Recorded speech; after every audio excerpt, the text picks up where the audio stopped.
Welcome to the latest Watching Brief special news report with me, Andy Brockman. A hearing at the Hereford Justice Centre appears to have offered proof of a practice long rumoured to be taking place on metal detecting forums. That is, that some metal detectorists salt fields and rally sites with coins and artefacts from elsewhere and then dishonestly report them as being found at that location.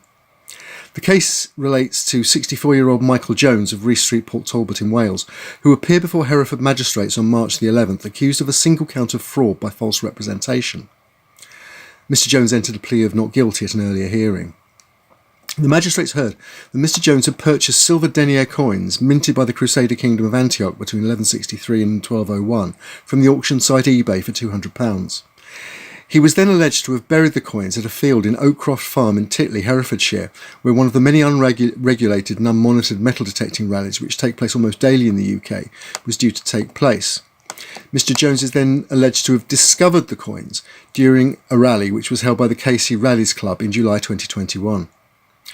The find was reported as possible treasure to the Portable Antiquities Scheme, that's the voluntary scheme which logs finds of archaeological material in England and Wales, and which supports the British Museum's Treasure Committee in administering the Treasure Act. It's a legal requirement to report possible treasure finds.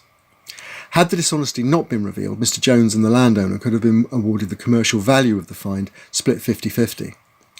Mr Jones told the court he undertook the dishonest activity, quote, for the fame and bravado that goes with it. Mr Jones added, "It was stupid, I know. It was a feel-good thing, but I just wanted to make myself look good. It was a moment of insanity. I just didn't think." End quote. However, the Crown was not able to prove that Mr Jones had made the false report for financial gain. The BBC reports that the Chair of Magistrates, Sue Furnival, told Mr Jones, "The prosecution has not proved beyond reasonable doubt that you intended to make financial gain," adding, "You did make false representations, but the Crown could not prove financial gain, therefore we find you not guilty."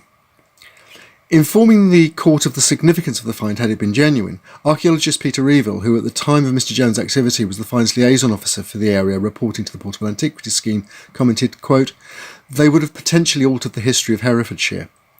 They are very rare and very important, especially if they could be linked to the Knights Templar," Mr Reeville said, adding, quote, "Such coins have never been found in the region before." And while there's no evidence that Mr Jones himself has far-right views or connections, the mention of the Knights Templar is interesting, as the mythology surrounding the famous order of military monks is a favourite trope among far-right activists. Officials of the Portable Antiquities Scheme and the numerous researchers who use its database will also be concerned, wondering how many other dishonest reports of finds have found their way into the dataset and the archaeological record of the PAS without being discovered. Well, that's the end of this news report. If you've enjoyed this report and the others that we put out, or if you enjoy the Watching Brief, please support us on Patreon and support the pipeline by buying us a Ko-fi. And see you next time. Bye-bye.